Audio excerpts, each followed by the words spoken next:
నమస్తే, welcome to our channel. ఈరోజు మనతో పాటు ఉన్న గెస్ట్ ఎవరో కాదు, బీఆర్ఎస్ లీడర్ ప్లస్ ఎన్ఆర్ఐ ఆయన హరీష్ రెడ్డి గారు ఉన్నారు. మరి అన్నతో మాట్లాడదాం. అన్న నమస్తే. అన్న నమస్తే అమ్మా. ఎలా ఉన్నారన్న? బాగున్నాం. ఎలా అనిపిస్తుంది ఇప్పుడు ప్రజెంట్ మన తెలంగాణ స్టేట్ ఎలా ఉంది? తెలంగాణ స్టేట్ అంటే వాస్తవంగా కేసీఆర్ గారు కేటీఆర్ గారు ఉన్నప్పుడు అందరు చెప్పినట్టే చాలా బాగుంది. ఇప్పుడు అంటే కాంగ్రెస్ ఇచ్చిన 6 పథకాలు 420 హామీలు అమలయ్యాయంటారా? 6 హామీలు 420 వాగ్దానాల్లో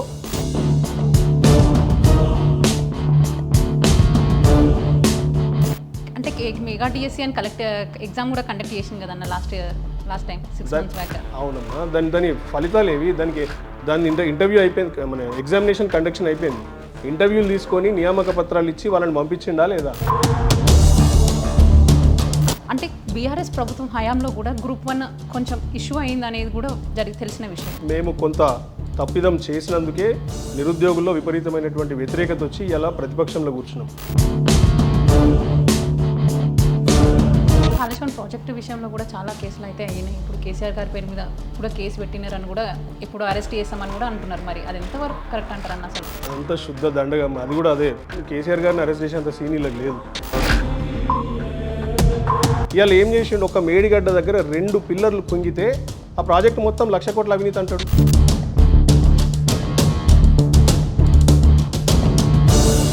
అయితే కాంగ్రెస్ బీజేపీ ఇద్దరు ఒకటే అని బీఆర్ఎస్ గారి నేతలు అందరూ అంటారు. మరి అది ఎంతవరకు వాస్తవం అన్న? రేవంత్ రెడ్డి మీద ఈగ కూడా వాలకుండా కాపాడుతున్నది ఎవరండి ఇలా రాష్ట్రంలో?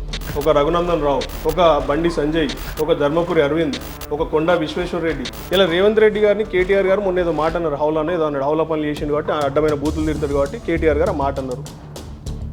అదే నరేంద్ర మోడీ గారిని గన్ని మాటలు అన్నాడు. రేవంత్ రెడ్డి కూడా ఈ మాటలు మాట్లాడరాదు, కానీ ఆయన అన్న మాటలు కాబట్టి కోటి చేస్తున్నాడు.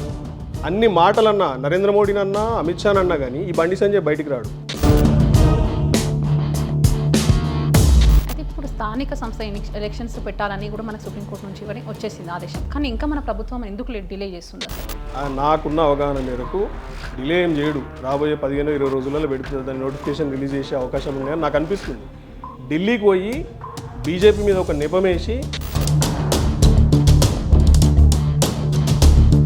కాంగ్రెస్ ప్రభుత్వం వచ్చినాక బీఆర్ఎస్ నాయకుల పైన కొన్ని బాగా ఇష్యూస్ అనేది జరుగుతున్నాయి. ఎందుకు అనుకోవచ్చు? చంద్రబాబు నాయుడు దత్తపుత్రుడు, ఇందాక చెప్పినట్టు రేవంత్ రెడ్డి.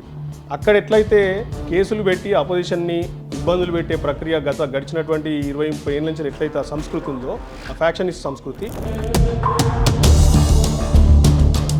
మీరు ఢిల్లీకి మనీ పంపిస్తున్నారు అంటున్నారు, కానీ తను మాత్రం రేవంత్ రెడ్డి గారు మాత్రం నేను వచ్చినాక లంకెబెందలు ఉంటాయని అనుకున్నాను, నేను వచ్చే వరకు కేసీఆర్ గారే చాలా అప్పు చేసి పెట్టి పోయినారని అన్నారు. మళ్ళీ మాట చెప్పమంటారు మీకు? లంకె బిందుల గురించి పల్లెటూళ్ళలో ఎవరు మాట్లాడుతుందో తెలుసా? రాత్రిపూట ముసుగు కప్పుకొని తిరిగే దొంగలు మాట్లాడుతారు. ఆ భాష చూసిర్రా? లంకె బిందెలు, పేగులు మెడలు వేసుకుంటా, కనుగుడ్లు తీసి గోటీలు ఆడుకుంటా ముఖ్యమంత్రి మాట్లాడే భాషనా ఇది? చెప్తారు ఇవే అరగెంట్ బల్బ్ మాటలు. అన్న, హరీష్ రెడ్డి అన్నకి కేసీఆర్ గారు అంటే ఎందుకు ఇష్టం అంటే ఏం చెప్తారు అసలు? కేసీఆర్ గారు అంటే నాకు ఒక ద్రోణాచార్యుల్లాగా. ఆయనను చూసి నేను వాస్తవంగా నా లైఫ్లో ఎంతో కూడా నేను నేర్చుకున్నా. ఇలా ఈ స్థాయికి రావడానికి గల కారణం కూడా కేసీఆర్ గారి పోరాట పటిమ, తెలంగాణను తీసుకొచ్చినటువంటి సాధించినటువంటి తీరు, ఆయన లీడర్షిప్ క్వాలిటీస్, ఇవన్నీ చూసి ఇన్స్పైర్ అయ్యి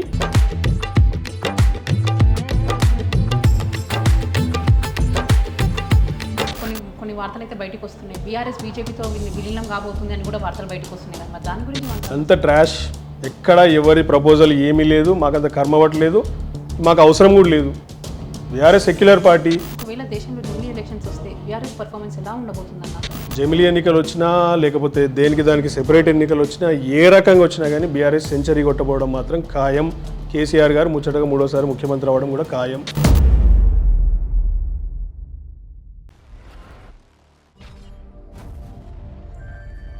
నమస్తే, వెల్కమ్ టు అవర్ ఛానల్.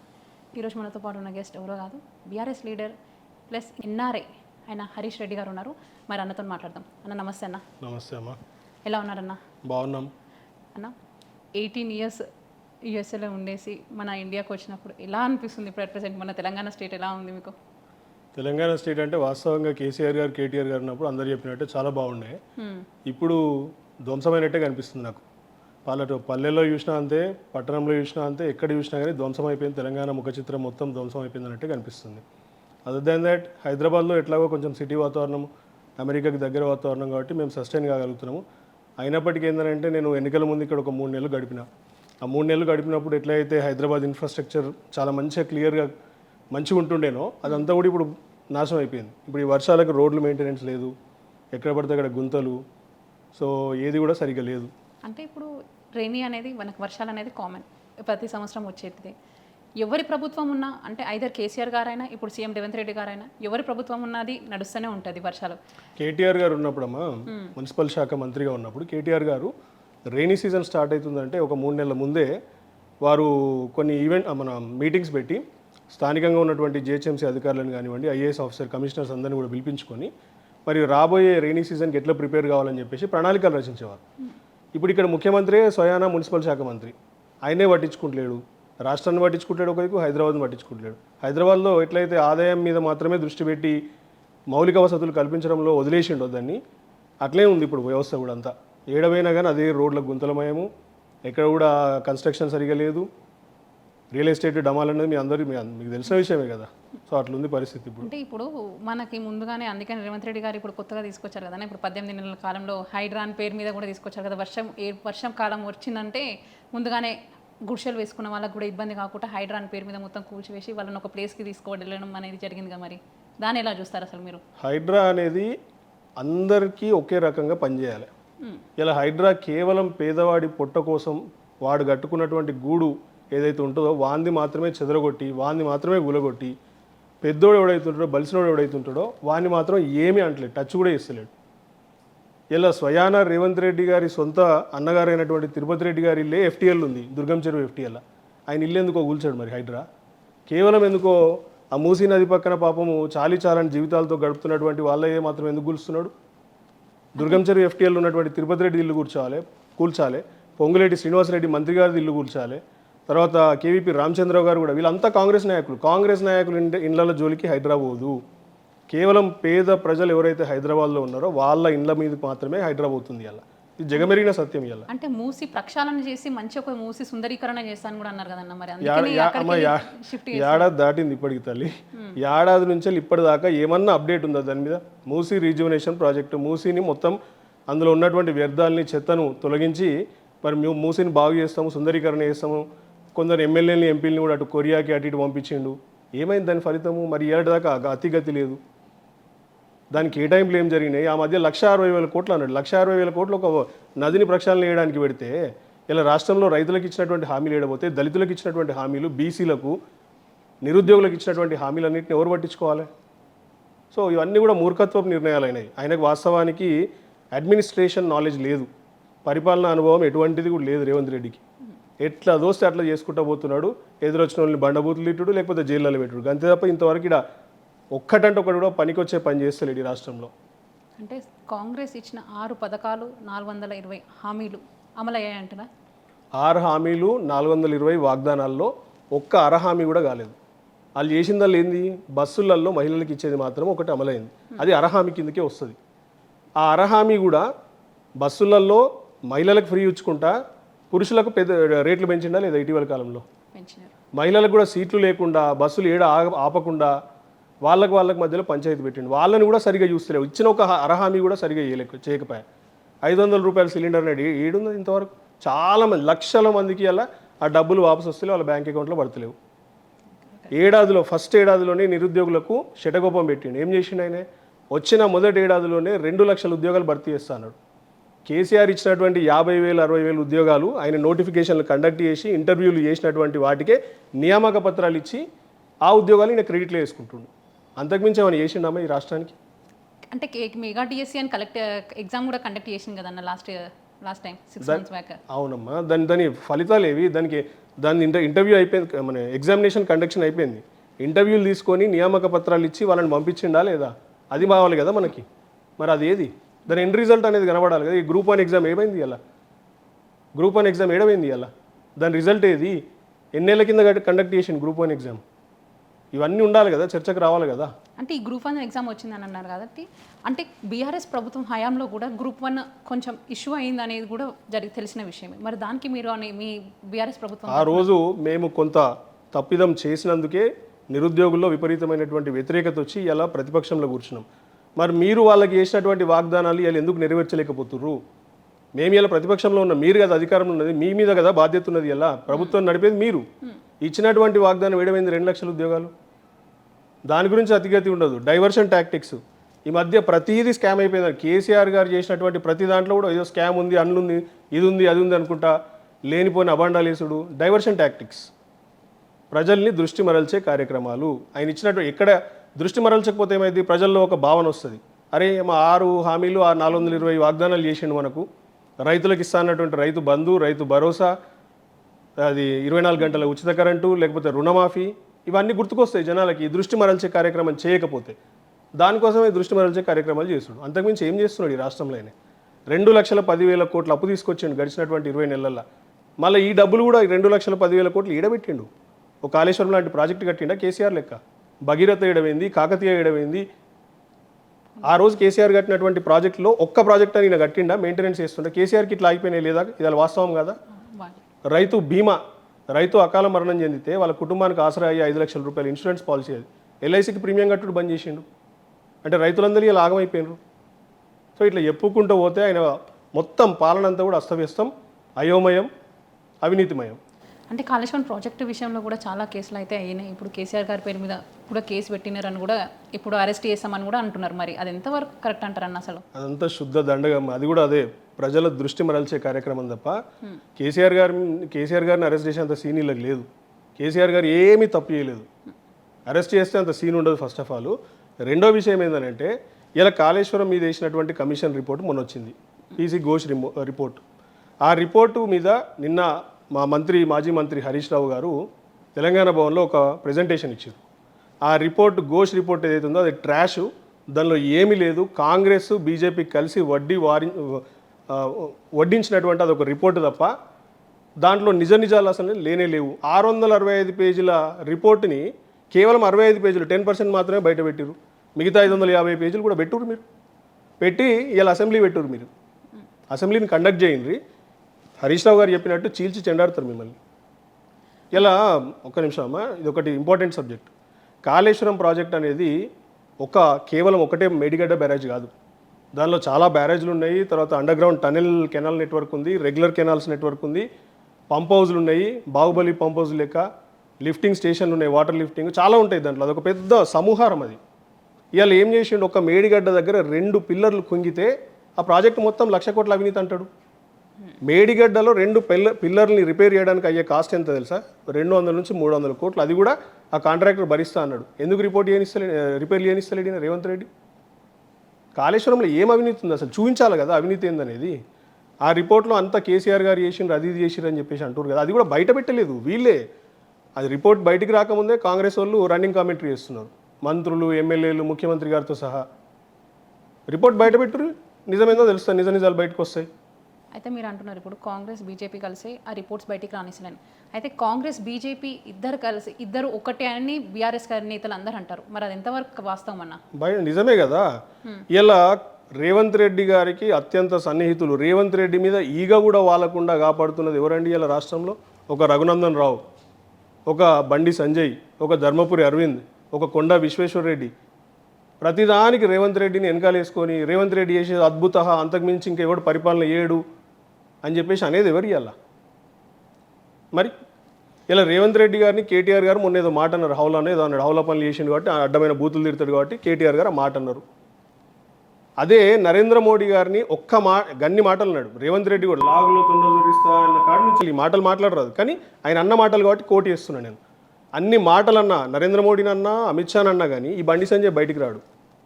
కేవలం మా బీఆర్ఎస్ పార్టీ నాయకులు రేవంత్ రెడ్డిని ఏమన్నా అంటే బయటికి రావాలి. అంటే ఇది ఏంది లోపాయికార ఒప్పందం కాదా? రఘునందన్ రావు మీద 84 ఎకరాల భూ కబ్జా కేసులు లేవా? ఇలా నడుస్తలేవా? ప్రజలకు తెలియదా? సోషల్ మీడియాలో చూడలేదా మనం? ఇలా బీజేపీ ఉన్ను కాంగ్రెస్ కలిసి ఆడుతున్నటువంటి డ్రామానే ఇది. బీజేపీకి ఇలా ఆప్తమిత్రుడు ఎవరండి దేశంలో? చంద్రబాబు నాయుడు గారు దత్తపుత్రుడే కదా రేవంత్ రెడ్డి. మరి వాళ్ళు ఒకటే. ప్రస్తుతం రాష్ట్రంలో బీఆర్ఎస్ పరిస్థితి ఎలా ఉందని చెప్తారు? బేసిక్గా ఉంది. బీఆర్ఎస్ నెక్స్ట్ రాబోయే ఎన్నికల్లో సెంచరీ కొట్టడం మాత్రం వాస్తవం అమ్మా. ఎందుకంటే నేను పల్లెటూళ్ళలో తిరుగుతున్నా. నేను హైదరాబాద్లో ఉండేది చాలా తక్కువ. నేను తిరిగేది మా రామగుండం కానీ, పెద్దపల్లి, మంతని, పెద్ద ధర్మపురి నియోజకవర్గాల్లో తిరుగుతా. ఆడ ఏ రైతును ముట్టుకున్నా కూడా ఇక నేను చెప్పలేను, కానీ మీరు కూడా వినలేరు ఆ బూతులు, గన్ని బూతులు తిరుగుతారు రేవంత్ రెడ్డిని. దాన్ని బట్టి అంచనా వేయచ్చు కేసీఆర్ గారి పరిపాలన ఎంత ఒక బంగారుమయంగా ఉండేనో, ఈయన పరిపాలన ఎంత దరిద్రంగా ఉండేనో. అంటే ఇప్పుడు కాంగ్రెస్ ప్రభుత్వం ఏమంటుందంటే ఇంకా 5 ఏళ్ళు కూడా మా ప్రభుత్వమే వస్తుందని అంటున్నారు. మరి మీరేమో 100% నెక్స్ట్ మా ప్రభుత్వం అని మీరు అంటున్నారు. మరి వాస్తవమా? మీరు కూడా కావాలంటే హైదరాబాద్లో అడగండి, లేదా పల్లెటూళ్ళకి పోయి అడగండి. మీ కెమెరాలు బట్టి తీసుకెళ్ళండి. నన్ను అడగడం ఎందుకు? నేను ఒక్కడనే కదా, లక్షల మంది ఉన్నారు బయట చెప్పడానికి. ఇంకా 5 ఏళ్ళు భరించే ఓపిక కాదు కదా, 5 రోజులు భరించే ఓపికనే లేదు ఇలా ప్రజలకి. ఎప్పుడెప్పుడు ఈ ప్రభుత్వం పోతుందా అని చెప్పేసి 1000 కళ్ళతో నిరీక్షిస్తున్నారు. ఈ ప్రభుత్వం ఎవరికి మేలు చేసింది? దళితుల్ని మోసం చేసింది. వాళ్ళకి 12 లక్షల రూపాయలు, కేసీఆర్ గారు 10 లక్షల రూపాయలు దళిత బంధు అని ప్రకటిస్తే ఆ రోజు వీళ్ళు అదేంది దళితుల కోసం ఒక సభ పెట్టి దానిలో డిక్లరేషన్, దళితుల డిక్లరేషన్ పేరు మీద 12 లక్షల రూపాయలు ఇస్తా అన్నారు ప్రతి దళిత కుటుంబానికి. ఏమైంది? ఏడమైంది అది?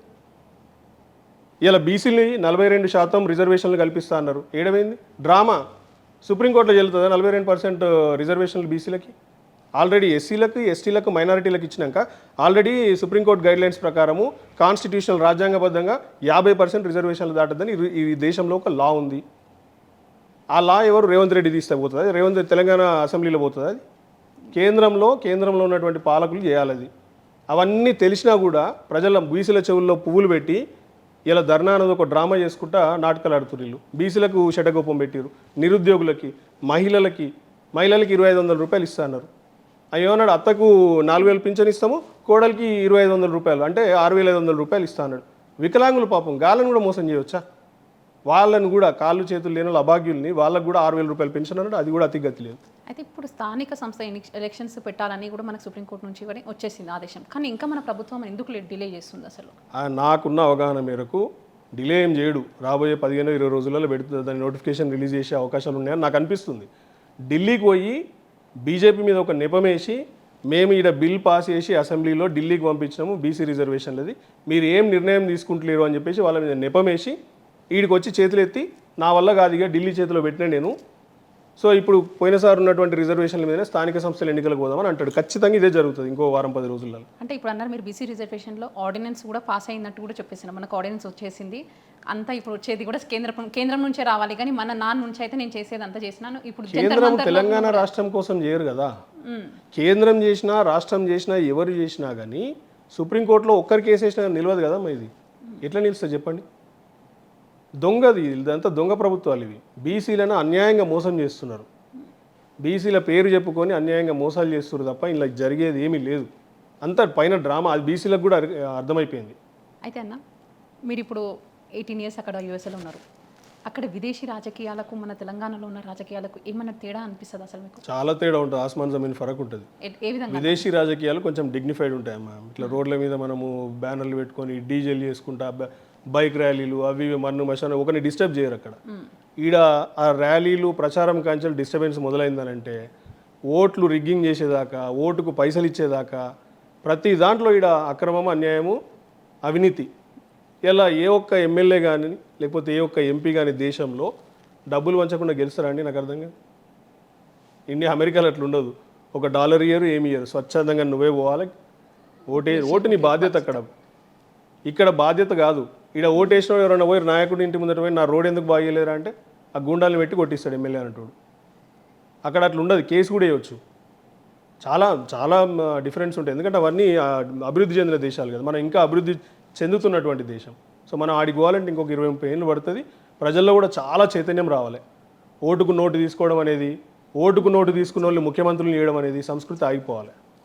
చాలామంది అంటే ఎవరైనా సరే ఫారెన్లో ఉండైనా మన ఇండియాలో ఉండైనా చాలామంది ఏమని అంటారంటే మేము బీజేపీలకు బాగుంటుంది అని అంటారు. అసలు మీరు ముఖ్య ఉద్దేశం ఏందన్న బీఆర్ఎస్ పార్టీలోకి చేరడానికి? అసలు అంటే వాస్తవంగా నాకు కొంచెం తెలివి ఉంది. చదువుకున్నాడు ఎవడు కూడా బీజేపీలో కూడా నేను చెప్తున్నా వాస్తవం అది. ఇలా మీరు బీజేపీ పాలిత రాష్ట్రాలు చూడండి, తెలంగాణ కంటే 20-25 ఏళ్ళు బ్యాక్వర్డ్ ఉంటాయి అవి. ఒక మధ్యప్రదేశ్ పోదాం, ఒక ఉత్తరప్రదేశ్ పోదాం, ఓ బీహార్, ఓ రాజస్థాన్, ఓ మహారాష్ట్ర, ఈ రాష్ట్రాలకు పోదాం, పక్కనే బార్డర్ కదా మహారాష్ట్ర మనకు. మా కరీంనగర్ నుంచి కూతవేటి దూరంలో ఉంటుంది, 1 గంట దూరంలో ఉంటుంది, 1-2 గంటల దూరంలో ఉంటుంది. అత్యంత వెనుకబడినటువంటి ప్రాంతాలు అవి. సాగునీరు లేదు, తాగునీరు లేవు, డ్రైనేజ్ సిస్టమ్ ఉండదు, ఆఖరికి బాత్రూమ్లు కూడా ఉండవు అక్కడ. అత్యంత వెనుకబడినటువంటి ఊర్లను వాళ్ళు ఏం డెవలప్ చేసిరని వాళ్ళ పార్టీలకు పోవాలి. ఇలా ఏం చేస్తారు? ఇలా వాళ్ళకు ఒకవేళ వాళ్ళ పార్టీలకు పోయినాం, అభివృద్ధి మీద చర్చ ఉంటుంది వాళ్ళ పార్టీలో. మతాల మధ్యలో లొల్లిలు పెట్టుడు తప్ప ఇలా డెవలప్మెంట్ మీద, ప్రోగ్రెస్ మీద వాళ్ళు మాట్లాడే మాటలు ఏమన్నా ఉంటాయా? బండి సంజయ్కి ఏమన్నా తెలుసా? కేవలము ఆ మతము ఈ మతము మధ్యలో లొల్లి పెట్టుడు, పంచాయతీ పెట్టుడు తప్ప బండి సంజయ్ అనే వ్యక్తికి అభివృద్ధి మీద ఒక జీవో, ఒక గవర్నమెంట్ ఆర్డర్ చదవడం కూడా వచ్చా ఆయనకి? I don't think so. Educated people లేరు ఆ పార్టీలో, కేవలం ఉన్నదంతా ట్రాష్. బీఆర్ఎస్ చేసిన మంచి ఏంటి ఈ 10 ఏళ్లలో? ఈ 19 నెలలలో కాంగ్రెస్ చేసిన నష్టం ఏంటి అసలు? బీఆర్ఎస్ పాలన మీకు అందరికీ తెలిసినటువంటి పాలనే. సువర్ణాక్షరాలతో లిఖించదగినటువంటి పాలన అది. ఏ ఒక్క వర్గానికి కూడా అన్యాయం చేయలేదు. ప్రతి వర్గాన్ని కళ్ళలో పెట్టుకొని చూసుకుంది. మరీ ముఖ్యంగా బీఆర్ఎస్కు ఉన్నటువంటి, అంటే కేసీఆర్ గారు ఉద్యమ కాలంలో పార్టీ పెట్టి ఉద్యమం 14 ఏళ్ళు నడిపించి రాష్ట్రాన్ని తీసుకొచ్చేంత వరకు కూడా వారికి ఒక స్లోగన్ ఉండే, నీళ్లు నిధులు నియామకాలు. నీళ్ల కోసం ఇలా కాళేశ్వరం కట్టుకున్నాము, తర్వాత కృష్ణా నీళ్ల కోసము పాలమూరు రంగారెడ్డి, తర్వాత అటు ఖమ్మం జిల్లా కోసము ఇదంతా కూడా గోదావరి మీద రావాల్సినటువంటి ప్రాజెక్టులన్నీ కట్టుకున్నాము. నిధులు అంటారు. ఇలా దేశం మొత్తం మీద జిఎస్డిపి అంటే మన స్టేట్ జీడిపి బీఆర్ఎస్ను కేసీఆర్ గారు ఉన్న రోజుల్లో 10 ఏళ్లలో 5-6 ఏళ్ళు, ఇప్పుడు నాకు I don't remember exactly, 5 to 6 years మనం లీడింగ్లో ఉండే జిఎస్డిపిలో. పర్ క్యాపిటల్ ఇన్కంలో ఈఆల్టీకి కూడా ఈ సన్నాసి ప్రభుత్వం ఉండి ఏం చేయలేకపోయినా కూడా అప్పుడు చేసినటువంటి పునాదులు, దాని మీద ఇవాళ రాష్ట్ర పర్ క్యాపిటల్ ఇన్కమ్ నంబర్ 1 ఇవాళ దేశంలో. ఐటీ ఎక్స్పోర్ట్స్, ఐటీ ఆధారిత సేవలు కేసీఆర్ గారు ముఖ్యమంత్రిగా వచ్చినారు 2014లో. కేటీఆర్ గారు ఐటీ మినిస్టర్ అయినప్పుడు 58,000 కోట్లు మాత్రమే. వీళ్ళ ప్రభుత్వం, మా ప్రభుత్వం దిగిపోయే సమయానికి 3.5 లక్షల కోట్లకు ఎగబాకింది. ఐటీ జాబ్స్ 3 లక్షల ఉద్యోగాలు ఆ రోజు ఉంటే ఇలా 9 లక్షల ఉద్యోగాలకి. ఇట్లా చెప్పుకుంటూ పోతే మన పంట విస్తీర్ణం, పంట పండే భూమి విస్తీర్ణం ఆ రోజు ఎంత ఉండే, ఈ రోజు ఎంత అయింది? ఆ రోజు వరి ఎంత పండేది? 40-45 లక్షల మెట్రిక్ టన్నులు. ఇలా 3 కోట్ల మెట్రిక్ టన్నులకు ఎగబాకినాం. ఇదంతా కూడా కేసీఆర్ గారి క్రెడిట్ కాదా? కాళేశ్వరం ప్రాజెక్ట్ క్రెడిట్ కాదా? అటువంటి కాళేశ్వరం ప్రాజెక్ట్ని ఎండగట్టి కన్నెపల్లి పంప్ హౌస్ గురించి నీళ్లు లిఫ్ట్ చేయలేని అభాగ్యమైనటువంటి పరిస్థితిలో ఉండి వీళ్ళు ఇలా రైతుల పొట్టగొడతలేరా? వీళ్ళు రైతులకు సరైన సమయానికి నీళ్ళు ఇవ్వకపోతే ఆ పంట ఎండిపోతుంది. వరి పంట ఎండిపోయినాక వాళ్ళకి నష్టమే తప్ప లాభాలు ఏమైనా ఉంటాయా? అదే ఇది 19 ఏళ్ల పాలనలో జరుగుతుంది గదే. క్వశ్చన్ చేస్తే అడ్డమైన కేసులు లేదా ప్రజల్ని దృష్టి మరల్చే కార్యక్రమాలు. ఇలా కేటీఆర్ గారి మీద ఫార్ములా ఈ కేసు పెట్టారు. ఏముందల్లా? అతిగతి లేదు. ఏం చేస్తారల్లా? ఏమైనా నిజాలు ఉన్నాయా అందులో? కేటీఆర్ గారే స్వయాన్ని చెప్పారు కదా, ఒక సంస్థ ఈడ ఫార్ములా ఈ రేస్ కండక్ట్ చేస్తారని చెప్పి వచ్చింది ఇడికి. ఆ సంస్థకు నేరుగా డబ్బులు కట్టినాం. జిహెచ్ఎంసీ బ్యాంక్ అకౌంట్ నుంచి వాళ్ళకి డబ్బులు పంపించినాం.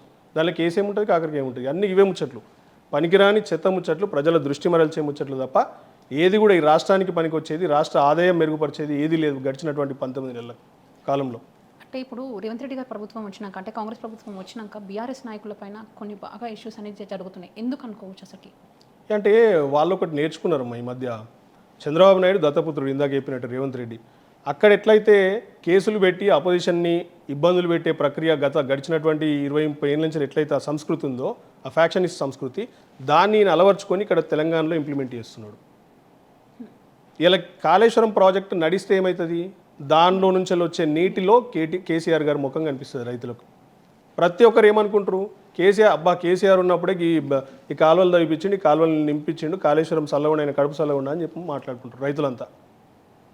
అందుకని ఆయన మీద ఒక కేసు పెట్టాలి, కాళేశ్వరం ఒక బోగస్ అనాలి. నాకు ఒక్క సింపుల్ క్వశ్చన్ అడుగుతాం మిమ్మల్ని. 1,00,000 కోట్ల ప్రాజెక్టులో 1,00,000 కోట్ల అవినీతి జరుగుతాయి అన్న?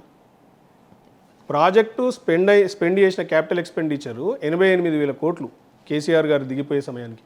88,000 కోట్లు స్పెండ్ చేసిన ప్రాజెక్టులో 1,00,000 కోట్ల అవినీతి అవుతుందా?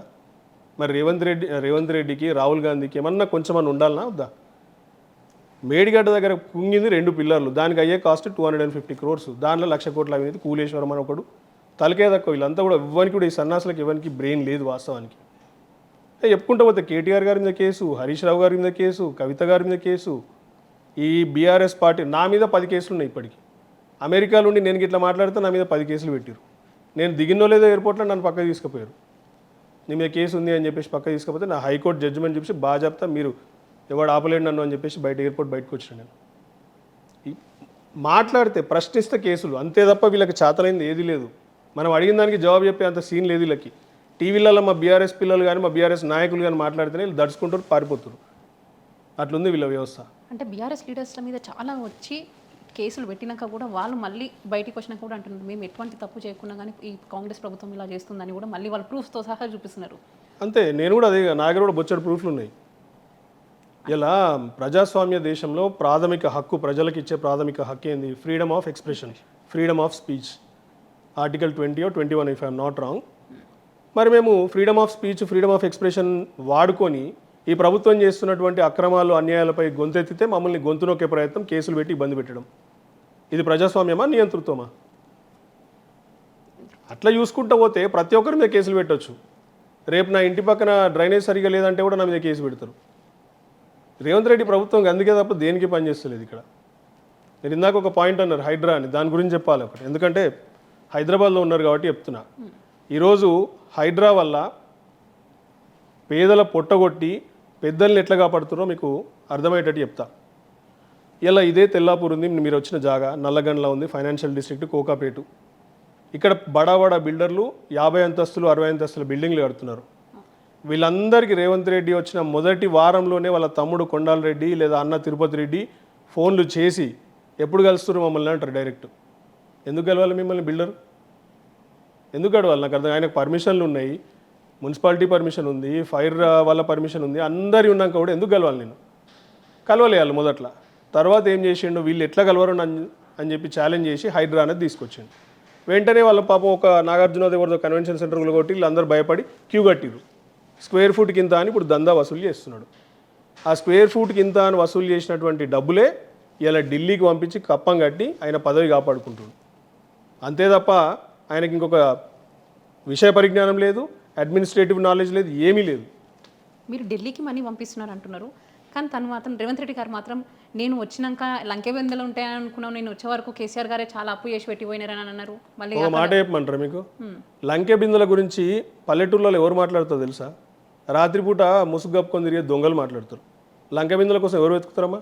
టార్చ్ లైట్లు పెట్టుకొని రాత్రిపూట గుళ్ళల్లో అక్కడిక్కడ కింద దవ్వేటోళ్ళు ఎవడు, బావిళ్ళల్లో దవ్వేటోడు ఎవరు? దొంగలు దవ్వుతారు. లంకె బిందెల గురించి ముఖ్యమంత్రి అనేటోడు మాట్లాడవచ్చా? అసలు ఏదైనా రాష్ట్రంలో లంకె బిందెలు ఉంటాయా? నాకు అర్థం కాదు. రాష్ట్రానికి ఒక స్టేట్ ఫైనాన్స్ సెక్రటరీ ఉంటారు, ఫైనాన్స్ బడ్జెట్ ఉంటుంది ఎవ్రీ ఇయర్. బడ్జెట్ పట్ల అవగాహన లేదు, దేని మీద లేదు ఆయనకి. చెప్తున్నా కదా, పరిపాలన అనుభవం లేదు. ఆ భాష చూసిర్రా? లంకె బిందెలు, లాగుల్లో తొండలు, పేగులు మెడలు వేసుకుంటా, కనుగుడ్లు తీసి గోటీలు ఆడుకుంటా ముఖ్యమంత్రి మాట్లాడే భాషనా ఇది? లంకె బిందెల గురించి అంటున్నారు కాబట్టి చెప్తున్నా. అంతకుముందు కేసీఆర్ గారు పాత సెక్రటేరియట్ బాగలేదు అని చెప్పేసి అక్కడ వసతులు బాగలేవు, పార్కింగ్ లేదు, ఓ 5-6 బిల్డింగ్లు ఉన్నాయి, ఇట్లా అన్నీ స్ప్రెడ్ అయ్యి ఉన్నాయి. అక్కడ అన్నిటిని ఒకటే బిల్డింగ్ కట్టి దానిలోకి తీసుకొచ్చి సమన్వయపరిచి ఒక బిల్డింగ్ కడదామని సెక్రటేరియట్ కట్టిండ్రు. కట్టే క్రమంలో పాత సెక్రటేరియట్ని కూలగొట్టాలి. వాళ్ళు ఏం చేసారు? వాస్తవంగా పాత సెక్రటేరియట్ని కూలుద్దామని కేసీఆర్ గారు అనుకుంటే ఈ రేవంత్ రెడ్డి లాంటి వాళ్ళు వీళ్ళందరూ కూడా అజ్ఞానులు పోయి హైకోర్టుకి వెళ్ళిండ్రు. హైకోర్టు మూతి మీద వాత పెట్టి కట్టుకొని రా అని అన్నారు. కట్టుకొని ఇచ్చినప్పుడు పోలీస్ పహారాలో దాన్ని ఒక ఎల్ఎన్టీ అని ఒక సంస్థ కాంట్రాక్ట్ ఇచ్చి పోలీస్ పహారాలో కట్టించారు. అప్పుడు ఆ రోజు అక్కడ ఒక చిన్న ఏదో కేవో ఏదో గుహ లాంటి బయటపడ్డదని చెప్పేసి వార్తలు వచ్చినాయి. ఖతం ఆ పేపర్లో వచ్చిందో లేదో మరుసటి రోజు ప్రెస్ మీట్ పెడతారు. ఏమంటాడు? ఆ గుహ నిజాం కాలం నాటిది, నిజాం కాలంకి నిజాం రాజుకు చెందినటువంటి వజ్ర వైడూర్యాలు, విపరీత నగలన్నీ కూడా అలా దాచిపెట్టుకుంటే కేసీఆర్ అక్కడి నుంచి టన్నెల్ దవి ప్రగతి భవన్కి తీసుకుపోతుండే, ఆడి నుంచి విదేశాలకు తరలిస్తుండంట. గిది ఆయన నాలెడ్జ్. ఒక రాష్ట్ర ప్రధాన ప్రతిపక్ష నాయకుడు, అధికార పక్షము, అధికార పార్టీ ముఖ్యమంత్రి గారు ఒక పాలసీ తీసుకొని సెక్రటేరియట్ కడతా ఉంటే దానిలో లంకె బిందెలు, వజ్ర వైడూర్యాలు దోసుకోవడానికి కడుతుంటారు ఎవరన్నా? ఇలా అదే సెక్రటేరియట్లో ఏసీ రూమ్లలో కూర్చుంటలేడు, 6వ ఫ్లోర్లోనే. ఇలా కేసీఆర్ గారు కట్టినటువంటి పోలీస్ కమాండ్ కంట్రోల్ సెంటర్ నుంచే పరిపాలిస్తుండు, కేసీఆర్ గారు కట్టినటువంటి సెక్రటేరియట్ నుంచే పరిపాలిస్తాడు.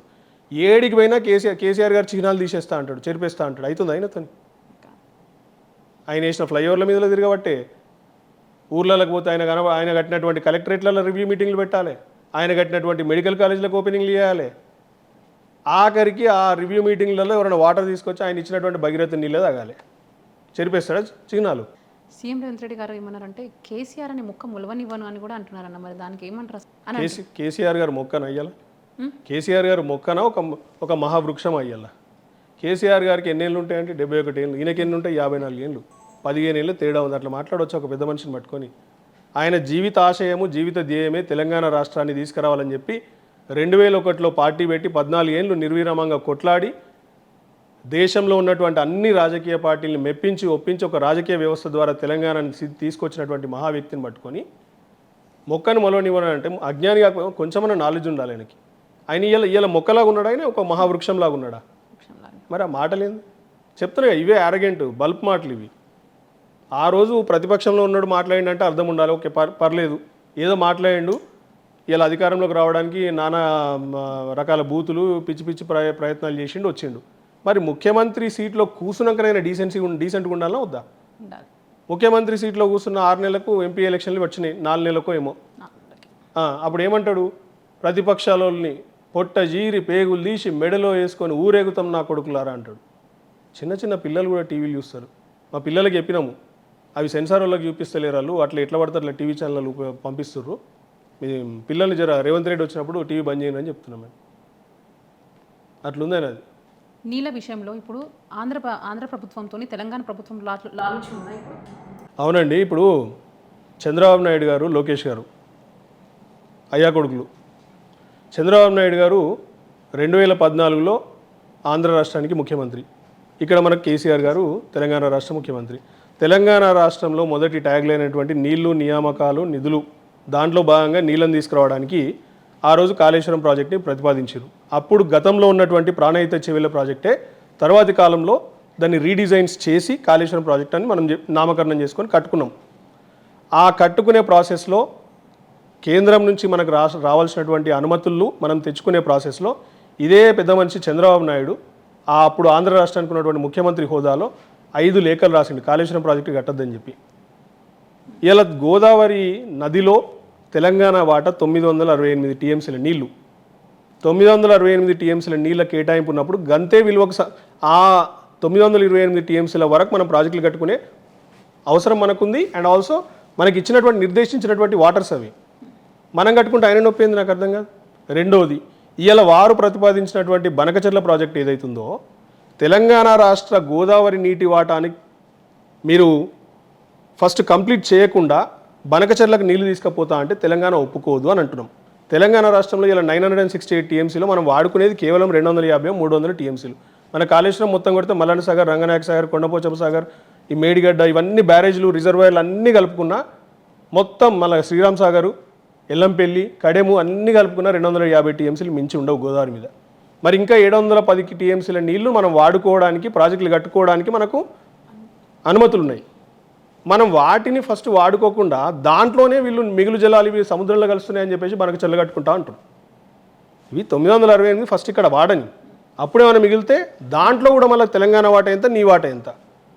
ఇప్పుడు మిగులు జలాలు ఫర్ ఎగ్జాంపుల్ సంవత్సరానికి ఒక 500 టీఎంసీలు సముద్ర పాలవుతున్నాయి అనుకుందాం.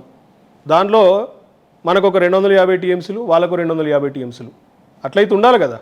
అంటే మనకు 970 68 ప్లస్ 250 రావాలి మనకి, అంచనా కోసం చెప్తున్నా. ఇవి ఏవి నిర్దేశించకుండా, ఇవి ఏవి చెప్పకుండా డైరెక్ట్ పోయి బనకచెర్లకు పర్మిషన్లు అప్లై చేస్తే రేవంత్ రెడ్డి పోయి రాత్రికి రాత్రి మీటింగ్లు అటెండ్ అవుతాడు. దత్తపుత్రుడు చేసేది ఆయన గురుదక్షిణ. ఇది తెలంగాణ రాష్ట్రాన్ని, తెలంగాణ రాష్ట్ర అవసరాలని తుంగలో దొక్కి ఆంధ్ర రాష్ట్రానికి మేలు చేసే ప్రయత్నాలు కాదా ఇవి? దాన్ని మేము ఎట్లా ఒప్పుకోవాలి? ఇక్కడ నీళ్లు, ఇక్కడ నీటి వాటాలు తేల్చు ఫస్ట్, తేల్చినాక నీ రాష్ట్రానికి నువ్వు పట్టుకెళ్ళు. ఆయన ఈ రాష్ట్ర ముఖ్యమంత్రి అయిన సిగ్గు లేకుండా ఆ రాష్ట్ర ముఖ్యమంత్రితో లాలుచిపడవచ్చా? అదే విషయంలో మేము కొట్లాడుతున్నాం. ఇవాళ బనకచెర్ల ప్రాజెక్టు పర్మిషన్లు తెచ్చుకోవాలంటే ఆ బనకచెర్ల ప్రాజెక్టు అసలు ఫీజిబులే కాదని చెప్పేసి ఆంధ్ర రాష్ట్రంలో ప్రతిపక్ష సభ్యులందరూ కూడా లొల్లి పెడుతున్నారు. 80,000 కోట్ల ప్రాజెక్టు ఇలా పోలవరమే 20-25 ఏళ్ళ నుంచి కడుతున్నారు వాళ్ళు. ఎన్నిసార్లు దాన్ని రీడిజైన్స్ చేసిర్రు, 3 సార్లు అది డ్యామ్ కొట్టుకపోయింది, అది కాఫర్ డ్యామ్. ఇంకో విషయం చెప్పాలి, ఇలా బీజేపీ కాంగ్రెస్ లాలుచిపడుతూ అంటే కలిసి పనిచేస్తున్నాయా లేదా బీఆర్ఎస్కి అగేన్స్ట్గా అని చెప్పేసి ఇందాక మీరు అడిగినారు. అది వాస్తవం. ఎందుకు తెలుసా? మేడిగడ్డ కాడ ఎక్కడైతే పిల్లర్లు 2 కుంగినాయో, 2 పిల్లర్లు కుంగంగానే ఆగమేఘాల మీద కేంద్ర సంస్థ అయినటువంటి నేషనల్ డ్యామ్ సేఫ్టీ అథారిటీ వాళ్ళు వస్తారు, ఒక రిపోర్టు వడ్డీ వర్చించి పడేస్తారు మనకి మోహాన. ఇలా ఆంధ్ర రాష్ట్రంలో మరి 3 సార్లు పోలవరం డ్యామ్ కొట్టుకుపోయింది. పోలవరం డ్యాము ఎవరిది బాధ్యత? పోలవరం డ్యామ్ ఇలా సెంట్రల్ గ్రాంటెడ్ ప్రాజెక్ట్ అది, అంటే ప్రధానమంత్రి బాధ్యుడు కదా దానికి. ఎందుకంటే కేంద్ర ప్రభుత్వ సంస్థనే దాన్ని కడుతున్నారు. ప్రధానమంత్రిని కూడా ఇలా జైలు వేయాలి కదా. మరి కేసీఆర్ గారిని జైలు వేద్దామంటే మోడీ గారిని వేయాలి. అప్పుడు ఆ వేళ ఆ కొట్టుకుపోయిన టైంలో చంద్రబాబు నాయుడు గారు ముఖ్యమంత్రి కాబట్టి ఆయనను కూడా జైలు వేయాలి. ఇవాళ ఇక్కడ ఎస్ఎల్బీసీ టనల్ ఇన్సిడెంట్ మీకు తెలుసు కదా, కూలిపోయింది కదా. కూలిపోయినందుకు దానిలో ఎందరమంది చనిపోయినారు ఇప్పటికి? ఒక 6 శవాలు ఇవాళ దాకా బయటికి తీయలేదు. మరి దానికి ఎన్డీఎస్ఏ ఎందుకు రాదు, రిపోర్ట్ ఇవ్వదు? పోలవరానికి రిపోర్ట్ ఇవ్వదు, ఎస్ఎల్బీసీకి రిపోర్ట్ ఇవ్వదు, ఖమ్మం జిల్లాలో ఏదో ప్రాజెక్టు కూలిపోతే దానికి రిపోర్ట్ ఇవ్వరు, ఆడ బీహార్లో కుప్పలుగా పడిపోతున్న బ్రిడ్జ్ల మీద రాదు. లేకపోతే ఇక్కడ మోర్బీ అని గుజరాత్లో ఒక మోర్బీ అనే పట్టణం ఉంటుంది. మీకు గుర్తుంటే మీరు మీడియా వాళ్ళు కాబట్టి అడుగుతున్నా, మోర్బీ అనే పట్టణంలో ఒక హ్యాంగింగ్ బ్రిడ్జ్ కూలిపోయి 150 మంది చనిపోయినారు ఆ రోజు గుజరాత్లో. సొంత రాష్ట్రం కదా, మోడీ సొంత రాష్ట్రం కదా, మరి ఎందుకు ఎన్డీఎస్ఏ ఆడికి పోదు? అంటే మోడీ సొంత రాష్ట్రానికి, మోడీకి, బీజేపీకి ఒక లా ఉంటుంది, చట్టం ఉంటుంది. బీఆర్ఎస్కి, కేసీఆర్ గారికి ఒక చట్టమా, తెలంగాణకు ఒక చట్టమా? దీన్ని మేము ఆమోదించాలా తెలంగాణ ప్రజలం? అన్న హరీష్ రెడ్డి అన్నకి కేసీఆర్ గారు అంటే ఎందుకు ఇష్టం అంటే ఏం చెప్తారు అసలు? కేసీఆర్ గారు అంటే నాకు ఒక ద్రోణాచార్యుల్లాగా. ఆయనను చూసి నేను వాస్తవంగా నా లైఫ్లో ఎంతో కూడా నేను నేర్చుకున్నా. ఇలా ఈ స్థాయికి రావడానికి గల కారణం కూడా కేసీఆర్ గారి పోరాట పటిమ, తెలంగాణను తీసుకొచ్చినటువంటి సాధించినటువంటి తీరు, ఆయన లీడర్షిప్ క్వాలిటీస్, ఇవన్నీ చూసి ఇన్స్పైర్ అయ్యి నేను నా లైఫ్లో కూడా నేను పైకి వచ్చిన ఈ స్టేజ్ వరకు రాగలిగినాను. సో అందుకే కేసీఆర్ గారు అంటే నాకు సర్వస్వం. నా తల్లిదండ్రుల తర్వాత కేసీఆర్ గారే నాకు గురువు. పొలిటికల్ లీడర్ అనగానే అసలుకి వాళ్ళ ఇంటికి మార్నింగ్ లేచినప్పటి నుంచి జనాలు ఇది ప్రాబ్లం ఉంది, ఆ ప్రాబ్లం ఉందని. అయితే ఇప్పుడు మీరు పొలిటికల్ బ్యాక్గ్రౌండ్ నుంచి వచ్చినారని చెప్తున్నారు కదా, అసలు ఇలా వచ్చినారని? అసలు నాది పొలిటికల్ బ్యాక్గ్రౌండ్ కాదమ్మా, పొలిటికల్ ఫ్యామిలీ మాది. అంటే మేము పెద్ద ఇట్లా ఎమ్మెల్యే స్థాయి వ్యక్తులు కూడా కాదు. మా నాన్నగారు ఏంటంటే 1986-87లో అప్పుడే సర్పంచ్, ఆయన ఒక 7 ఏళ్ళు 8 ఏళ్ళు సర్పంచ్ ఉండే. తర్వాత సింగిల్ విండో చైర్మన్ ఉండే ఆయన. తర్వాత చంద్రబాబు నాయుడు గారు అప్పుడు ముఖ్యమంత్రిగా ఉమ్మడి రాష్ట్రానికి ఉన్నప్పుడు నీటి వినియోగదారుల సంఘం అధ్యక్షులని ఒక పోస్ట్ పెట్టినప్పుడు 14 గ్రామాలు ఉండే, దానికి మా నాన్న చైర్మన్ అయినప్పుడు. తర్వాత ఒక 15-16 ఏళ్ళు గ్యాప్ తీసుకున్నాక మళ్ళీ మొన్నటి ఎలక్షన్లో 2019 లోకల్ బాడీ ఎలక్షన్స్లో మా అమ్మగారు ఎంపీపీ అయినరు. పాలకుర్తి అని రామగుండం నియోజకవర్గంలో పాలకుర్తి మండలానికి మండల అధ్యక్షురాలు అయినరు. సో కొంత బ్యాక్గ్రౌండ్ ఉంది, లేదని నేను చెప్పాను. అట్లా అని చెప్పేసి పెద్ద జిల్లా స్థాయి అధికారులు ఇదేం లేదు మాకు. కాకపోతే నేను కేసీఆర్ గారిని చూసి ఇన్స్పైర్ అవ్వడము. ఇంకొకటి ఏంటంటే కేటీఆర్ గారు అంటే నాకు చచ్చేంత అభిమానం. ఆయన మాట్లాడినటువంటి తీరు కానీ, ఆయన తెలంగాణ రాష్ట్రాన్ని top most MNCs, multinational companies world wide ఏదైతే ఉంటాయో వాళ్ళ దగ్గర తెలంగాణ రాష్ట్రాన్ని ప్రజెంట్ చేసే విధానము, తర్వాత యూత్ని మోటివేట్ చేసే విధానము, ఇన్స్పైరింగ్ వర్డ్స్ చెప్పడం కానీ. ఒక విషయం చెప్తారు వారు ఒక సభలో ఉన్నప్పుడు, మీరందరూ కూడా జాబ్ సీకర్స్ కావద్దు, జాబ్ క్రియేటర్స్ కావాలి. అందరూ కూడా మూస ధోరణిలో వెళ్ళి నాకు జాబ్ కోసమే, నేను జాబ్ రావడమే నా ధ్యేయం అనేది పెట్టుకోవద్దు, జాబ్ని క్రియేట్ చేయడం ఒక ధ్యేయంలాగా పెట్టుకోవాలి. సో ఇటువంటి ఎన్నో ఇన్స్పైరింగ్ వర్డ్స్ అనేది చూసి నేను కూడా చాలా ఇన్స్పైర్ అయ్యి వారి బాటలో నడుద్దామని ఇలా రాజకీయాల్లోకి రావడం జరిగింది. అన్న యూఎస్ఏలో 18 ఇయర్స్ ఉన్నారు కదా, అప్పుడు ఎప్పుడన్నా మీరు యూఎస్ఏలో కేటీఆర్ గారిని ఎప్పుడైనా కలిసే అవకాశం వచ్చిందా? కేటీఆర్ గారిని కలవడం ఏందమ్మా, దాదాపు ఒక 10-15 సార్లు కలిసి ఉంటా 10-15 ఏళ్ళల్లో. వారితో పాటు చాలా ట్రిప్లలో నేను ఉన్నాను. అంటే వారు ఏదైతే కంపెనీస్ దగ్గరికి వెళ్ళి ఇన్వెస్ట్మెంట్స్ రాబట్టడానికి మీటింగ్స్లోకి వెళ్తారు కదా, ఆ మీటింగ్స్ అన్నిటి కూడా నేను కూడా అటెండ్ అయ్యాను చాలా వరకు. వారు దావోస్కి వెళ్తారు కదా every year, world economic forum summit కోసం. ఆ దావోస్కి వెళ్ళిన క్రమంలో కూడా ఒకసారి నేను అమెరికా నుంచి వెళ్ళి దావోస్కి నేను స్విట్జర్లాండ్కి వెళ్ళి కూడా అటెండ్ అయినా. తెలంగాణ ప్రభుత్వం 10 ఏళ్లలో ఐటీ మినిస్టర్ కేటీఆర్ గారు అనగానే అసలు చాలా ఎవరిని అడిగినా, అంటే ఏ స్టూడెంట్ అని కాదు, ఏ జాబ్ సీకర్ అనే కాదు, కేటీఆర్ గారు బెస్ట్ అని కొంతమంది అని విన్నాము. సో ఇప్పుడున్న ప్రస్తుతం ఐటీ ఎలా ఉంది, అప్పుడు 10 ఏళ్ళలో ఐటీ ఎలా ఉందని చెప్తారు? అంటే వరల్డ్ వైడ్ ఫినామినన్ ఏంటంటే వరల్డ్ వైడ్ కొంత ఐటీ స్లో డౌన్ అయింది వాస్తవానికి. ఎందుకంటే with the implementation of new emerging technologies like artificial intelligence లాంటివి లేదా మెషిన్ లెర్నింగ్ ఇట్లాంటివి, వీటి వల్ల ఏమైందంటే మాన్యువల్ జాబ్స్ ఏదైతే ఎక్కువ వాడకంలో ఉండే కంపెనీస్ ఉంటాయో ఆ కంపెనీస్ డౌన్గ్రేడ్ చేస్తున్నాయి, అంటే లే ఆఫ్స్ చేస్తున్నాయి, ఎంప్లాయీస్ని తీసేస్తున్నారు. కేటీఆర్ గారు ఉన్న సమయంలో ఏంటంటే చాలా కృషి చేసి, వారు తిరగని దేశం లేదు నాకు తెలిసి డెవలప్డ్ కంట్రీ. జపాన్కి పోయినరు, జర్మనీ పోయినరు, యూకే పోయినరు, అమెరికా పోయినరు, ఆస్ట్రేలియా పోయినరు. దాని పర్యవసనమే రాష్ట్రానికి ఒక 4.5 లక్షల కోట్ల పెట్టుబడులు వచ్చినాయి ఐటీ అండ్ ఫార్మా రంగంలో. మీరు చూసే ఉంటారు, ఎవ్రీడే పొద్దున్న లేస్తే ఎకనామిక్ టైమ్స్ కానీ లేకపోతే నమస్తే తెలంగాణ ఇంకో పేపర్ పట్టుకొని చూస్తే రాష్ట్రానికి ఈ కంపెనీ వస్తుంది, అలా రాష్ట్రానికి ఆ కంపెనీ వస్తుంది, పలానా జాగాలో వస్తుందంటే అక్కడ రియల్ ఎస్టేట్ ఇట్లా ఊపందుకోవడం. అంతటి గోల్డెన్ పీరియడ్ ఇలా అసలు కనిపిస్తలేదు అది. ఇలా శ్రీధర్ బాబు గారు ఐటీ మినిస్టర్ అనే విషయము పాపం వారిని ఏమనడానికి నాకు ఇది లేదు, మాట రాదు, ఎందుకంటే వారు కొంత డీసెంట్ లీడర్ ఆ పార్టీలో. కానీ శ్రీధర్ బాబు గారికి కేటీఆర్ గారికి ఆస్మాన్ జమీన్ ఫరక్ ఉంటుంది. పోల్చడం కూడా కరెక్ట్ కాదు. ఆయన ఒక జనరేషన్ నాయకుడు, వీరు కేవలం తెలంగాణ రాష్ట్రానికి కాదు దేశానికే ఒక రోల్ మోడల్. రేపు పొద్దున అవకాశం వస్తే వీరు దేశానికి ఐటీ మినిస్టరో లేకపోతే దేశానికి ఇంకొక పెద్ద మినిస్టర్ కావాలని కోరుకోవడంలో నంబర్ 1 ఉంటాను నేను. రామగుండం ఎమ్మెల్యే పరిపాలన ఎలా ఉంది మకాన్ సింగ్ రాజ్ ఠాకూర్ గారిది? రాజ్ ఠాకూర్ మక్కాన్ సింగ్ గారి పరిపాలన అస్తవ్యస్తం, అయోమయం, అవినీతిమయం. అక్కడ కూల్చడాలు నిత్యకృత్యమైనవి. ప్రతిరోజు ఏదో ఒక గల్లీలో ఏదో ఒక రోడ్డు మీద ప్రజల దుకాణాలు కానీ ఇండ్లు కానీ కూల్చడం అనేది ఒక పరమావధిగా పెట్టుకున్నాడు ఆయన. హైడ్రా ఎక్కడైతే ఇక్కడ హైదరాబాద్లో ఏదైతే పనిచేస్తుందో రామగుండంలో ఆయనకు కొత్త సృష్టి హైడ్రా ఒకటి పెట్టుకున్నాడు ఆయన. లక్ష్మీనగర్ అని దుకాన్లు ఉంటాయి అక్కడ మొత్తం బిజినెస్ సముదాయం ఉంటుంది. ఎట్లా పడితే అట్లా ఒక సాహిత్యత లేకుండా, ఒక రీజనింగ్ లేకుండా, వాళ్ళకి నోటీసులు ఇవ్వకుండా రాత్రికి రాత్రి బుల్డోజర్లు జేసీబీలు దించి కూల్చేసింది. మొన్న పోచమ్మ మైదానం ఉంటుంది మా దగ్గర గోదావరికని చౌరస్తా కాడ. ఆ చౌరస్తా కాడ గతంలో ఉన్నటువంటి షట్టర్లు, ఏదైతే కొన్ని చిన్న చిన్న షాపులు ఉంటాయో ఆ షాపులన్నింటిని గులగొట్టి అదే కాంగ్రెస్ నాయకులు మళ్ళీ ఏం చేస్తారు, ఆపోజిట్ రోడ్కి అవతల వైపు వేసుకోమని చెప్పేసి వాళ్ళే ఆదేశాలు ఇచ్చారు. ఇచ్చి మళ్ళీ ఒక నెలనో 2 నెలల తర్వాత ఒక్కొక్క దుకాణదారుడు ₹1,00,000 ఖర్చు పెట్టినాక మళ్ళీ అదే కాంగ్రెస్ నాయకులు వచ్చి మళ్ళీ గులగొట్టించారు. సో ఇంత దారుణమైనటువంటి అరాచక పరిపాలన నడుస్తుంది అక్కడ. ఎవ్వరు ఒక్క మాట కూడా ఎత్తొద్దు. ఎమ్మెల్యే గారి కళ్ళల్లో కళ్ళు పెట్టి చూసుకుంటూ అన్న నాకు ఈ పని చేసి పెట్టు అని చెప్పేసి అడిగేంత ధైర్యం కూడా లేదు ఇలా. ఆయన బ్యాక్గ్రౌండ్ చాలామందికి తెలుసు. రౌడీ పాలిటిక్స్ చేసిండు, రౌడీ బ్యాక్గ్రౌండ్ ఉంది. దానికి అందరు ఇలా గజగజ వణుకుతున్నారు జనాలు. ప్రజలు మేము ఎందుకు ఓటేసినాం రా అని చెప్పేసి చెప్పుకోలేక మదనపడుతున్నారు ఇలా. రేపటి రోజున ఎన్నికలు పెడితే ఖచ్చితంగా మక్కాన్ సింగ్ గారు పెవిలియన్కి దారి పట్టాల్సిందే. రామగుండం పైన ప్రభుత్వానికి ఎందుకు అంత నిర్లక్ష్యం అంటారు అసలు? రామగుండానికి ప్రభుత్వానికి కాదమ్మా, స్థానిక ఎమ్మెల్యేనే అక్కడ ఏమీ చేస్తలేడు వాస్తవంగా. స్థానిక ఎమ్మెల్యే కేవలం కూల్చడాలు లేదా బూడిద స్కాము, మట్టి స్కాము, ఇసుక స్కాము దీంట్లో కూరుకుపోయింది తప్ప పరిపాలన పట్ల ఏది కూడా దృష్టి పెడతలేడు. మాటిమాటికి సింగరేణి CSR నిధులు తీసుకొస్తున్నా, నేను అది చేస్తున్నా ఇది చేస్తున్నా అని బిల్డప్ ఇవ్వడం తప్ప కళ్ళ ముందట ఏం కనిపిస్తలేదు, రియాలిటీ కనిపిస్తలేదు. అదొక వల్లకాడు తలపిస్తుంది ఇలా రామగుండం. ఆ వీధులు తిరుగుతూ ఉంటే ఎక్కడ పడితే అక్కడ కూల్చివేయడాలు, దాని ఆ మట్టి, ఆ బిల్డింగ్ చెత్త అదంతా కనిపిస్తుంది తప్ప కొత్త రోడ్లు ఏమి కనిపిస్తలేవు, కొత్త బిల్డింగ్లు ఏమి కనిపిస్తలేవు, కొత్తగా కట్టినటువంటి మోరీలు కానీ డ్రైనేజీలు కానీ ఇవి కనిపిస్తలేవు. సో అది ఎమ్మెల్యే చేతగంతనం అది. బీఆర్ఎస్ హయాంలో ఎలా ఉండే అన్న అసలు రామగుండం? అసలు బీఆర్ఎస్ హయాంలో చాలా బాగా జరిగిందమ్మా. ఎందుకంటే ఆ రోజు రామగుండానికి ప్రధాన ప్రాబ్లం పొల్యూషన్, కాలుష్యం. ఎందుకంటే అక్కడ ఫర్టిలైజర్స్ కార్పొరేషన్ ఆఫ్ ఇండియా వాళ్ళది కానీ, RFCL కానీ, లేకపోతే NTPC కానీ, లేకపోతే సింగరేణి కానీ చాలా ఫ్యాక్టరీస్ ఉంటాయి, కంపెనీస్ ఉంటాయి. దాని ద్వారా వెదజల్లు ఏదైతే వ్యర్థాలు కానీ స్మోక్ కానీ ఉంటుందో పొల్యూషన్, దానివల్ల చాలామంది రోగాల బారిన పడిపోయినారు. చాలామందికి రెస్పిరేటరీ లంగ్స్ ప్రాబ్లమ్స్ కానివ్వండి, లేకపోతే యూరాలజీ అంటే కిడ్నీ రిలేటెడ్ ఇష్యూస్ కానీ చాలా వస్తున్నాయి. డయాలసిస్ పేషెంట్స్ చాలా ఎక్కువ మంది ఉంటారు.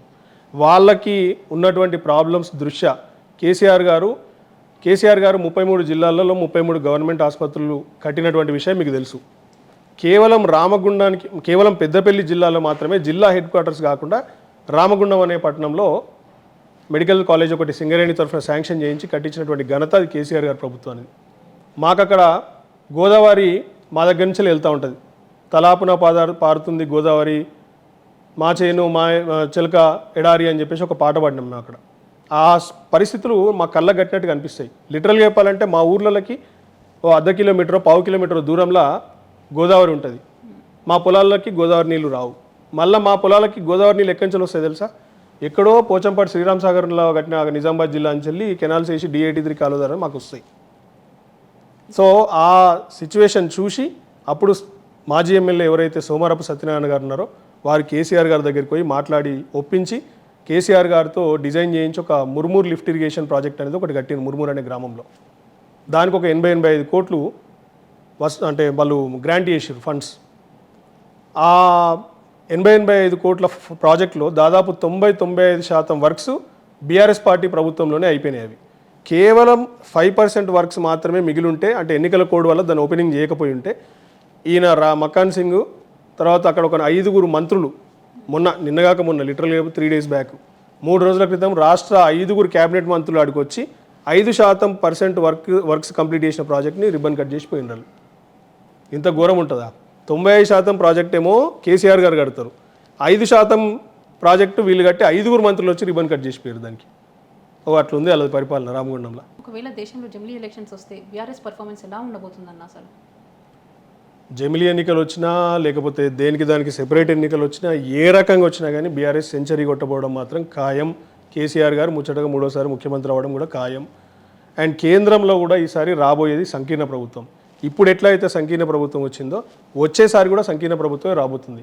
బీజేపీకి ఇలా అట్లీస్ట్ 240 వచ్చినాయి. నా ఒపీనియన్ ఇది, నెక్స్ట్ టైం 200 కూడా దాటవు. అప్పుడు ఖచ్చితంగా బీఆర్ఎస్ లాంటి పార్టీ సపోర్టు వాళ్ళకు అవసరం ఉంటుంది. బీజేపీగా, కాంగ్రెస్కా, లేదా ఇంకో పార్టీకా ఖచ్చితంగా బీఆర్ఎస్కి ఇలా 17 ఎంపీ సీట్లలో రాసి పెట్టుకోండి. 14 నుంచి 15 వస్తాయి నెక్స్ట్ టైం జమిలీ ఎన్నికలు వస్తాయి. కేసీఆర్ గారు శాసిస్తారు అప్పుడు కేంద్ర రాజకీయాల్ని. ఇప్పుడు ఏదో పెద్ద నవ్వులాటగా పిచ్చి పిచ్చి మాటలు మాట్లాడుతారు అధికార పార్టీ వాళ్ళు, కానీ ఆ రోజు వాళ్ళే కాళ్ళబేరానికి వస్తారు కేసీఆర్ గారి దగ్గరికి. మీ పార్టీ సపోర్ట్ కావాలి మహాప్రభు, మీరుంటేనే మేము ఇలా దేశంలో రాజకీయం చేయగలుగుతాం, ప్రధానమంత్రి అవుతాం అని చెప్పేసి కేసీఆర్ గారు ఇంటికి వస్తారు వాళ్ళు. ఇది జరుగుతుంది, మీరు చూడండి. మీరు ఇలా అంటున్నారు, కొన్ని వార్తలు అయితే బయటకు వస్తున్నాయి, బీఆర్ఎస్ బీజేపీతో విలీనం కాబోతుంది అని కూడా వార్తలు బయటకు వస్తున్నాయి కదా, మరి దాని గురించి ఏమంటారు? అంత ట్రాష్, ఎక్కడ ఎవరి ప్రపోజల్ ఏమీ లేదు, మాకంత కర్మవట్లేదు, మాకు అవసరం కూడా లేదు. బీఆర్ఎస్ సెక్యులర్ పార్టీ, కేసీఆర్ గారు పదే చెప్తూ ఉంటారు బీఆర్ఎస్ బీజేపీ ఎన్నడూ కలవదు. అసలు బీఆర్ఎస్కి బీజేపీకి మధ్యలో ఆస్మాన్ జమీన్ ఫరక్ ఉంది. వాళ్ళ ఐడియాలజీ వేరు, మా ఐడియాలజీ వేరు. మేము progressive, secular, democratic, development focused ideology మాది. వాళ్ళది ఏందో ఐడియాలజీ మీకు తెలుసు, మతతత్వ పార్టీ. ఏం చేస్తారు అంతకంటలు? ఎంఐఎం ఎట్లో మాకు బీజేపీకి అట్లే, 2 మతతత్వ పార్టీలే. మేము కలవడం అనేది కుదరదు అది. అండ్ మా అధిష్టానం ఆల్రెడీ ఇప్పటికి 10ల సంఖ్యలో చెప్పారు. ఇవన్నీ కూడా బీఆర్ఎస్ని వీకెండ్ చేయడానికి, అస్థిరపరచడానికి చేస్తున్నటువంటి కుటిల ప్రయత్నాలు తప్ప ఆ బీఆర్ఎస్ బీజేపీ కలిసి అసలు సీనే లేదు. బీఆర్ఎస్ మొన్న ఎలక్షన్స్లలో ఓటమి పాలవడానికి గల కారణం ఏంటి అసలుకి? ముఖ్య కారణం మీకు తెలుసు కదా, రేవంత్ రెడ్డి ఇచ్చినటువంటి అడ్డగోలు, అడ్డమైనటువంటి 6 హామీలు, 420 వాగ్దానాలు. ఇలా అడ్డగోలు, అడ్డమైన హామీల్లో ఒక్కటన్నా నెరవేర్చిండా? కేటీఆర్ గారు నిన్న Delhi election commission of India వాళ్ళతో కలిసినాక ప్రెస్ మీట్ పెట్టినప్పుడు ఒక మాట చెప్పారు వారు. ఎలక్షన్ కమిషన్ ఆఫ్ ఇండియా వాళ్ళని మేము రిక్వెస్ట్ చేసినాము, నెక్స్ట్ టైం నుండి ఇట్లా అడ్డగోలు, అడ్డమైన హామీలు ఇచ్చి వాటిని నెరవేర్చకపోతే, ఏ పార్టీ అధికారంలోకి వచ్చి నెరవేర్చకపోయినా ఆ పార్టీని ఖచ్చితంగా బర్తరఫ్ చేయాలి, సస్పెండ్ చేయాలి, మళ్ళీ నెక్స్ట్ ఎలక్షన్లో కంటెస్ట్ చేయకుండా చేయాలని చెప్పి కేటీఆర్ గారు అన్నారు. అది వాస్తవం. ఇలా ఇది మజాక్ అయిపోయింది రాష్ట్రంలో రాజకీయాలంటే. ఏది పడితే అది గొంతమ్మ కోరికలు తీరుస్తామే అని చెప్పేసి అబద్ధాలు ఎప్పుడు ప్రజల చెవుల్లో పువ్వులు పెట్టుడు, అధికారంలోకి వచ్చుడు, కథ ఆన్ని మర్చిపోవుడు. కేసీఆర్ గారు చెప్పిన వాటితో పాటు చెప్పనివి కూడా చేసిండ్రు. ఈయన చెప్పిందే చేయడానికి చేతనైతలేదు ఈయనకి. కానీ వార్తలు అయితే ఇది అందరికీ తెలిసిన నిజమే. ఏమి అంటే మీరు కూడా అన్నారు నిరుద్యోగుల వల్లనే మా ప్రభుత్వం అయింది, అది కూడా వాస్తవం కదా. నేనేమంటున్నా, రేవంత్ రెడ్డి హామీలు నమ్మి ప్రజలు మోసపోయి ఓట్లేసి మమ్మల్ని ఓడగొట్టింది ఎంతైతే 70% వాస్తవమో, ఒక 20% కొన్ని మా ఇంటర్నల్ కారణాలతో పాటు నిరుద్యోగులు, ఇతర వర్గాల ప్రజలు కూడా కొంత అసంతృప్తితో ఉండే. 10 ఏళ్ళు నేరుగా కంటిన్యూస్గా అధికారంలో ఉన్నటువంటి ఒక పార్టీ మీద కొంత అసంతృప్తి అనేది పెరుగుతుంది ఎప్పుడైనా కానీ. ఆ 30% ఆ 25% ఇది కారణం. కానీ మేజర్ కారణం వల్ల రాష్ట్రంలో అన్ని వర్గాల ప్రజల్ని ఆకట్టుకోవడానికి, ఓట్లు వేయించుకోవడానికి ఆడినటువంటి డ్రామా, అబద్ధాల కారణంగానే మేము ఓడిపోయినాం. అంతే తప్ప మేము ఎక్కడ కూడా ఇలా మీరు చెప్పండి ఒకసారి, మీకు తెలుసు కదా, మీడియా వాళ్ళు కదా, ఈ దేశంలో అత్యంత అభివృద్ధి చెందినటువంటి రాష్ట్రం గడిచిన 10 ఏళ్లలో ఎవరండి? హైదరాబాద్ దాటి మీరు ఒక 10 కిలోమీటర్ల దూరం పోతే తెలంగాణ రాకముందు 2-3 లక్షలకు ఎకరం ఉంటుండే. ఇలా 2-3 కోట్లకు ఎకరం. ఇలా ఎవరి క్రెడిట్ అది? కేసీఆర్ గారు కదా మరి. సో డెఫినెట్గా కేసీఆర్ గారు చేసిండ్రు కాబట్టి ఇలా తెలంగాణ ఈ స్థాయికి ఎదిగింది. కాకపోతే అక్కడక్కడ జరిగినటువంటి కొన్ని తప్పులు, ఈ మహానుభావుడు మాట్లాడినటువంటి చిల్లర మాటలు, అబద్ధాలు, హామీలు ఎట్లయితే చెప్పిండో అదే నోటితోని 119 నియోజకవర్గాలలో కాంగ్రెస్ తరఫున ప్రచారం చేస్తూ బీఆర్ఎస్ అభ్యర్థుల్ని, బీజేపీ అభ్యర్థుల్ని ఆయన తిట్టినటువంటి తిట్లు మీకు తెలుసు. రంజిత్ రెడ్డి అనేట ఆయన ఉంటాడు చేవెళ్ళలా. ఆ రోజు ఏంది మన ప్రచారానికి వచ్చి చేవెళ్ళ దగ్గర ఏమంటాడు తెలుసా? ఆ గుడ్లు అమ్ముకునేటోడు అరగుండు వేదవా అంటాడు. పోచారం శ్రీనివాసరెడ్డి దగ్గరికి పోతాడు, ఏది బాన్స్వాడ, అక్కడికి పోయి ఆయన ఏమంటాడు తెలుసా? కుంభకర్ణుడు అంటాడు. కడియం శ్రీగారి దగ్గరికి పోయి దగులుబాజీ అంటాడు. ఇంకోని తెలుగు డిక్షనరీలో ఎన్ని బూతులు అయితే ఉంటాయో అన్ని బూతులు బీఆర్ఎస్ వాళ్ళని తిట్టిండు ఆయన. గజ్వేల్ గడ్డ మీద అడుగుపెట్టి ఏమన్నాడు ఆ రోజు? కేసీఆర్ గజ్వేల్ నీ నెత్తి మీద ఏంది కాలు పెట్టి నిన్ను 6 మీటర్ల లోపు తొక్కి గజ్వేల్ మీద గడ్డ మీద అడుగుపెట్టినా అంటాడు. నువ్వు కేసీఆర్ గారి మీద నిజంగానే నువ్వు కాలు పెట్టి తొక్కినావు? నీకు అంత సీన్ ఉందా అప్పుడు? ఇయాల్టికి లేదు ఆయనకు అంత సీను. కేసీఆర్ గారితోని ఏ విషయంలో అయినా తీసుకోండి, ఏ రంగంలో అయినా, ఏ డిపార్ట్మెంట్లో అయినా, ఫైనాన్స్ తీసుకుంటారా, అగ్రికల్చర్ తీసుకుంటారా, ఇరిగేషన్ తీసుకుంటారా, లేకపోతే నిధులు నియామకాల గురించి తీసుకుంటారా, దేని మీద కూడా ఆయన 1% కూడా పనికిరాడు కేసీఆర్ గారు ముందట. ఇది వాస్తవం, ఇది ప్రతి ఒక్కరు ఒప్పుకోవాల్సినటువంటి వాస్తవం. ఇది మాట్లాడతారా కేసీఆర్ గారు లాగా సంస్కృతం కానీ, తెలుగు కానీ, గ్రాంధిక భాషలు కానీ ఏమైనా మాట్లాడతాడా? కేసీఆర్ గారు ఇట్లా పద్యాలు చదువుతూ ఉంటే పెద్ద పెద్ద పండితులు కూడా నోరెళ్ళబెట్టి చూస్తారు. ఈయన మాట్లాడేది ఎట్లుంటుంది? గట్టర్మవుతుంది. సో చాలా డిఫరెన్స్ ఉంది. ఆయనతో మాకు పోలిక లేనేలేదు అసలు. అన్న ఇప్పుడు వచ్చే 5 ఏళ్లలో మళ్ళీ ఎలక్షన్స్ వస్తాయి, హరీష్ రెడ్డి అన్నకి ఎక్కడి నుంచి పోటీ చేయాలని అనుకుంటున్నారు అసలు? అది మా అధిష్టానం తీసుకోవాల్సినటువంటి నిర్ణయం, నేను చెప్పలేను.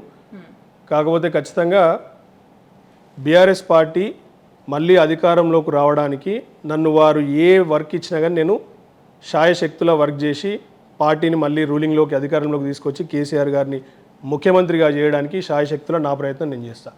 నాకు ఏ బాధ్యతలను ఇవ్వండి నేను చేస్తా. అది ఏ రకమైనటువంటి బాధ్యత అయినా పర్లేదు నాకు. అన్న మీరు చూసినట్టయితే వారం రోజుల క్రితం రేవంత్ రెడ్డి గారు ఒక మీటింగ్లో జర్నలిస్టులని కొంచెం అనుచిత వ్యాఖ్యలు చేశారన్న. అసలు ఇంటి పేరు ముందు జర్నలిస్టులా, మీకు తాతల కాలంలోకి వెళ్ళి జర్నలిస్టులు వచ్చినారా, అసలు ప్రతి ఒక్కరు మైక్ పట్టుకోగానే జర్నలిస్ట్ అయిపోయినారా అని కొన్ని చాలా భావోద్రేగానికి గురైన మాటలు కూడా కొంతమంది అన్నారు. అసలు దాన్ని ఎలా చూస్తారన్న మీరు? అసలు అన్నిటికంటే ఎక్కువ ఒక మాట అన్నాడు, అది మీరు మర్చిపోయినట్టున్నారు. వాళ్ళని చూస్తే ముందు వరుసలో వాళ్ళని చూస్తే చెంప చెడెల్మని కొట్టాలనిపిస్తుంది, కాకపోతే నా పొజిషన్ ఉంది కాబట్టి అడ్డం వస్తుందని నేను కొట్టలేకపోతున్నా అన్నాడు.